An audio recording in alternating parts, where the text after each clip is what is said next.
No, it's great to be here to talk to you about change management, a subject that is near and dear to me. At a session like this, it almost seems like change management may seem to be an unusual segment to have. However, there are two important fundamental career goals that you all have as coaches, and I believe change management speaks directly to each. Your desire for career longevity and program success. Effective change management can help deliver each. And what we're going to do, I was an international business executive. I spent 7 years based in London, where I was responsible for client development from Dublin to Istanbul, Turkey, and from Helsinki to Johannesburg. And one of my charges was to establish a common approach to client development that would span that territory. And that involved change. So I've walked the change walk, and I've learned the lessons from my own experience. Second sourcing is I've had great coaches myself. One of my coaches was at Harvard Business School, John Cotter, who is the LeBron James of change management. So what you're going to get is, kind of a potpourri of my own experience with some academic credibility, and I hopefully, you can kind of take it all in, adapt it to your own purposes, and put it to work. So here you are trying to figure out what, why, how in a crazy environment. My thesis is if you take the right approach to change, you can successfully navigate what makes it challenging. What I like to say is that life would be great if we could get fit without exercise and lose weight without diet. And you're chuckling, which is what I was hoping you were going to do, because you're absolutely right. You've got to put in the work. And the same thing is true of change. If you put in the work, you can get the change. But don't think it's going to be easy, and don't think it's going to be a quick fix. Structure versus flexibility. Too much structure, you turn people into robots, and they don't like it. Too much flexibility, and you get multiple ways of doing the same thing, which is confusion. Think straight line drives, for example. How are you defining it, and how are you implementing it to defend it? If you've got multiple ways of doing the same thing, all you're doing is breeding confusion. And when you breed confusion in your players, they lose confidence in you.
That to me is smart coaching.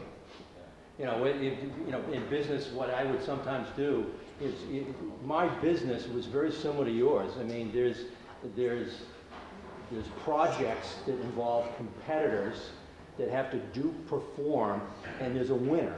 And there's strategy and tactics and teams. It's very much the same. And I had situations where you get the dweebs in the suits that sit there, well, we lost. And it's like, let's punish the team. And my attitude was, you know, I would frequently, on those moments, that's when I take the team. We got the word, we didn't get it. And I knew that we did, that our process, I completely agree with Bob, it's about process. The process was spot on. We did everything right except get the result. And at that point, the team, they feel miserable. And I would take them out. And I would thank them for the effort. And I'd say, look, let's vent our spleen over a couple of pints in the pub. And when you go home to your families, I want a big smile on your face, and I want you to be a good husband and father. So yeah, just because they lost doesn't mean they stink. That's how we coach turnovers. We take them out drinking.